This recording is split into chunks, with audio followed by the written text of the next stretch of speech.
Düzutaqlının uzunluğu eninin 125%-nə bərabərdir. Düzutaqlının perimetri 36 olarsa onun sayısını tapın deyir. Enə 100% deyirəm, onda uzunluq 125% olur. Ya da bunu 100K, 125K olaraq yaza bilərəm. 25-ə də ixtisar edəsəm, biri 4K, digəri isə 5K olaraq qalacaq. Perimetri tapanda 2 vurulsun, en üstəgəl uzunluq yazılır, 4K üstəgəl 5K. Yəni 18K bərabərdə 36-ya. Buradan K'nın 2 olduğunu görə bilirik. K 2 isə en 8, uzunluq isə 10 eləyəcək. Onda düz uzaqlığın sayəsi 8 vurulsun 10, yəni 80 doğru cavabdır. 14-cü sualda bizə belə bir şəkil verir. Deyir ki, A B'yə paraleldir. Yuxarı isə A'dır. A düzxətdir, bura B. AC 31-dir. Alfa bucağı və beta bucağı 60 dərəcədir. Bunlar sizə əvəzində də 60 yazıram. Bizdən AB parsasının B düzxətti üzərindəki proyeksiyasını istəyir. Deməli, nə edirik? Bura 60 dərəcədirsə, proyeksiya dediyinə görə aşağıya hündürlüyü yeniləyirəm, AH hündürlüyü. Bura isə düz uzaq əmələ gətirir. Bura 60 olduğuna görə digər İti bucaq 30 dərəcə olacaq. İndi B bucağına, açıq bucağına baxıram. Hər iki kənarı 60 olduğuna görə bu iç hissəyə də 60 qalacaq. Deməli, burada başqa nələr var?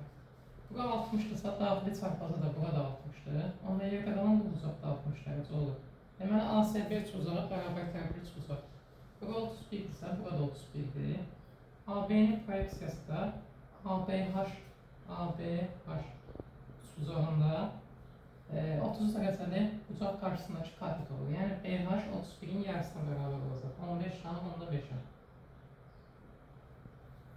İndi 15-ci suala baxırıq. Deyir ki, NA 3-dür, MB 6-dır. A və B çoxluqlarının kəsişməsi boş deyil. A birləşmə B çoxluğunun ən çox neçə elementi, neçə alt çoxluğu ola bilər? Neçə alt çoxluğu ola biləri tapmaq üçün biz əvvəlcə bu çoxluğun ən çox neçə elementi olduğunu tapmalıyıq. Venn diaqramı ilə yazıram. Bura A hissəsi deyirəm, digəri B olur. Kəsişmə boş deyil görə mən ortaya 1 yazıram. Onda yalnız A-da olan 2, yalnız B-də olan 5 qalır. Deməli, NA birləşmə B-nin bizdə ən çox 8 elementi ola bilər. Ən çox 8 elementi olduğuna görə ümumi alt çoxluqların sayını tapmaq üçün 2 üstü 8-i, yəni 256-nı tapa bilərik.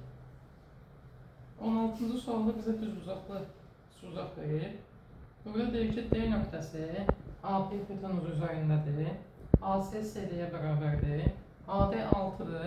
SACD 27 olarsa SPCD-ni tapmamızı istəyir. Deməli, nə etməliyik? Buradan əvvəlcə bir dənə hündürlük çəkirəm. ACH hündürlüyü. CH hündürlüyü ACD bərabər yanlı iç uzağında həm hündürlüyü, həm tən bölən, həm də mediandır. Ona görə də AD 6 olduğuna görə buranı 3 bölür.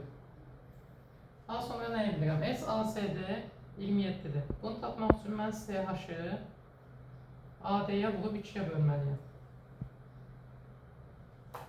Bu hissəni silək. Mən AD-nin qiymətinin bərabər 27. Mən AD-nin qiymətinin 6 olduğunu bilirəm. 6 vuraq CH bərabər imiş 54-ə.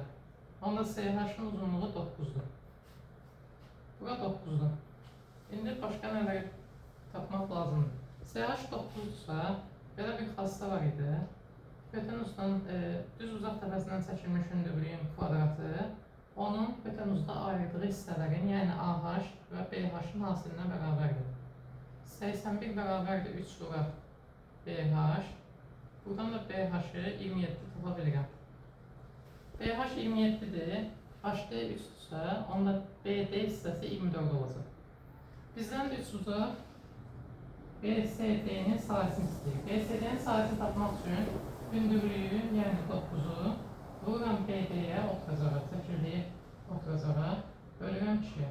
Buranın da cavabın 108 olduğunu tapa bilirəm. Deməli, ən birinci hündürlüyü çəkirik. Daha sonra metrik münasibətlərdən istifadə edib hündürlüyün uzunluğunu tapırıq. Ondan sonra da digər uzağın sayısını asanlıqla tapmaq olur.